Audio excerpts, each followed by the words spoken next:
নমস্কার বন্ধুরা, কেসি কিচেনে সবাইকে স্বাগত। আজ আমি নিয়ে এসেছি একটা আলু পটলের নিরামিষ তরকারি। এইরকম কালো জিরে দিয়ে আলু পটলের তরকারি কিন্তু খেতে ভীষণ সুস্বাদু লাগে। আর এখন নতুন পটল উঠেছে, তাতে যদি কালো জিরে দিয়ে বানানো হয় তো খেতে খুবই ভালো লাগে, বিশেষ করে ভাত, রুটি, পরোটা সব জিনিসের সাথে। চলো দেখে নিই কীভাবে বানাচ্ছি। দেখো, কিছুটা পটল নিয়েছি, দুটো আলু নিয়েছি। পটলগুলোকে প্রথমে ভালো করে ছুলে নিতে হবে। একদম পুরো খোসাটা একটু একটু খোসাটা এতে রেখে দিলে কিন্তু পটলটা ভাজতে বা সেদ্ধ হওয়ার পর একদম গলে যায় না। দেখো, এইভাবে আমি পটলগুলো কেটে নিয়েছি, তার সাথে আলুগুলোকে খোসা ছাড়িয়ে কেটে নিয়েছি ডুমো ডুমো করে, আর পটলগুলো মাঝে মাঝে আধখানা করে কেটে নিয়েছি। তোমরা পটলগুলো নিজেদের ইচ্ছা মতো একটু ছোটও করে নিতে পারো, তবে এইভাবে করলে, এখন কচি পটল এইভাবে করলেই বেশি ভালো হয়।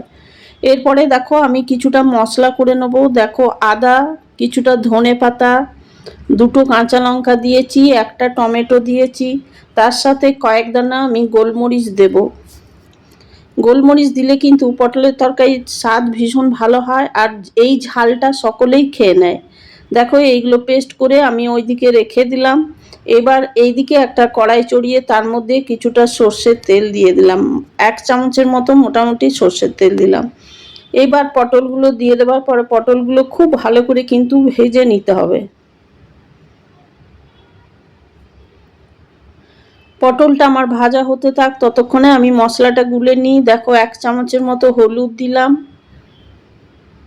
হাফ চামচ ধনে গুঁড়ো, ছোট চামচ এটা আমার, ছোট চামচের হাফ চামচ ধনে গুঁড়ো, হাফ চামচ জিরে গুঁড়ো দিলাম। এইবার আমি জল দিয়ে একটুখানি গুলে রেখে দেবো। মোটামুটি পটলটা ভাজতে আমার একটু সময়ই নেবে, কেন কি পটলটা আমি লো ফ্লেম করে ভাজছি। দেখো, পটলগুলো আমি উল্টো পাল্টা করে দিলাম, আর মোটামুটি একদম ভাজা হয়ে গেছে, লাল লাল হয়ে গেছে। এবার আমি এগুলোকে উঠিয়ে একটা বাটির মধ্যে রেখে দেবো।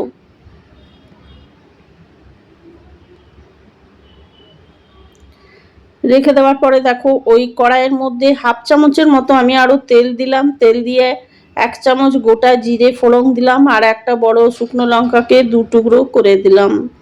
আর এই ফোড়নটা একটুখানি খুন্তিতে দিয়ে বেশ নেড়ে চেড়ে নেবো বা ভেজে নেবো ফোড়নটা। তারপর ওইদিকে যে আলুগুলো আমি কেটে রেখেছি সেই আলুগুলো আমি দিয়ে দিলাম তেলের মধ্যে। দিয়ে দেওয়ার পর আলুটা একটুখানি বেশ ভাজা ভাজা করে নেবো।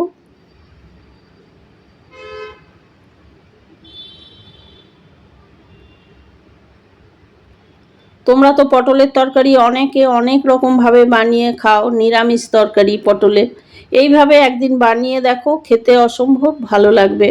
তারপরে দেখো, আলুগুলো একটুখানি আমি ভেজে নিলাম। ভেজে নেবার পর ওইদিকে যে মশলাটা আমি গুলে রেখেছি, হলুদ, জিরে আর ধনে গুঁড়ো, সেই মশলাটা আমি দিয়ে দিলাম। দিয়ে দেবার পর আলুটাকে বেশ ভালো করে কিন্তু কষিয়ে নেবো এইটা দিয়ে।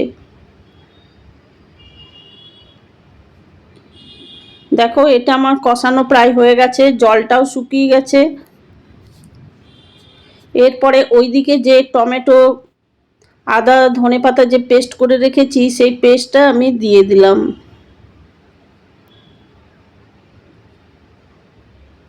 আর তার সাথে একটা তেজপাতাকে 2 টুকরো করে আমি দিয়ে দিলাম। এইবার মশলাটা কিন্তু একটু সময় নিয়ে ঢাকা দিয়ে দিয়ে কষিয়ে নিতে হবে, তাহলে আলুটাও কিছুটা সেদ্ধ হয়ে যাবে আর মশলাটাও খুব সুন্দরভাবে কষা হয়ে যাবে। এইবারে দেখো, ঢাকা খুলে খুলে আমি একবার করে মাঝে মাঝে নাড়িয়েও দিয়েছি, তবে এটা লো ফ্লেম করে করে যেতে হবে।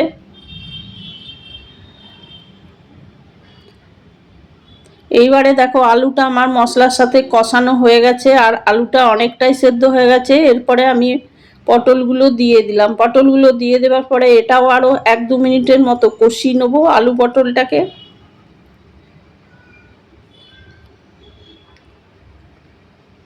এরপরে আমি পরিমাণ মতো এটাতে নুন দিয়ে দিলাম। আমি কিন্তু আগে কোনো রকম নুন দিইনি।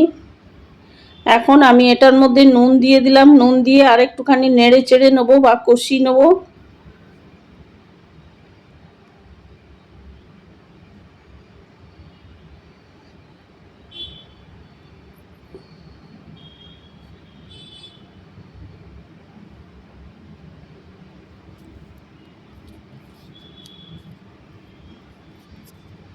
দেখো মশলাটা কিন্তু একদম কড়াইয়ে ধরে যাচ্ছে, ভালো করে একদম ভাজা হয়ে যাচ্ছে। এইরকম আলু পটলের তরকারি কি যে সুস্বাদু লাগে, আর কি সুন্দর একটা মিষ্টি গন্ধ, না বানিয়ে খেলে তোমরা কেউ বুঝতে পারবে না।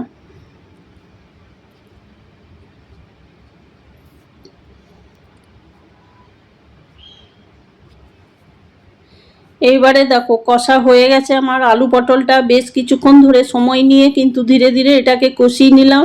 এরপরে ওই মিক্সির জারটা ধুয়ে একটুখানি জল ছিল, সেটা জলটা দিয়ে দিলাম। তারপরে দেখো আরও 1 কাপের মতো আমি আরও এটাতে জল দিয়ে দিলাম, কেন কি পটল আলুর তরকারি একটু হালকা মাখো মাখো গ্রেভি গ্রেভি হবে, তাহলেই কিন্তু খেতে ভীষণভাবে ভালো লাগবে। এইবারে দেখো ঢাকা দিয়ে আমি 3-4 মিনিটের জন্য ঢাকা দিয়ে রেখে দিলাম। তারপরে দেখো ঢাকা খুলে দেখাচ্ছি, ঝোলটা অনেকটাই কমে গেছে। আর আলু পটলগুলো সেদ্ধ হয়েছে কি না দেখো, আমি খুন্তি দিয়ে দেখিয়ে দিচ্ছি, আলু একদম সেদ্ধ হয়ে গেছে। আর পটল তো কচি পটল, তো খুব সহজেই সেদ্ধ হয়ে যায়। একটা আমি কাঁচা লঙ্কা দিয়ে দিলাম।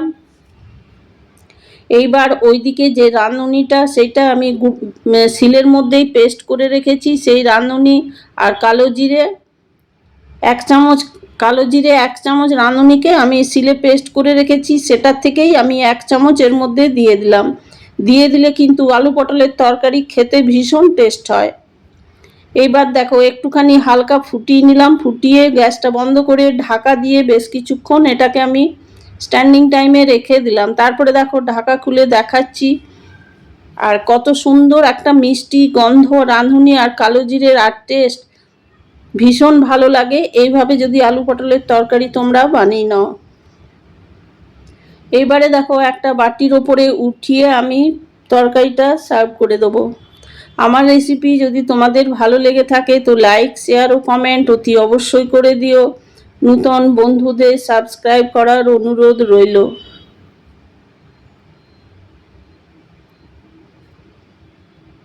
দেখো সমস্ত তরকারিটা আমি একটা বাটির মধ্যে উঠিয়ে সার্ভ করে দিলাম।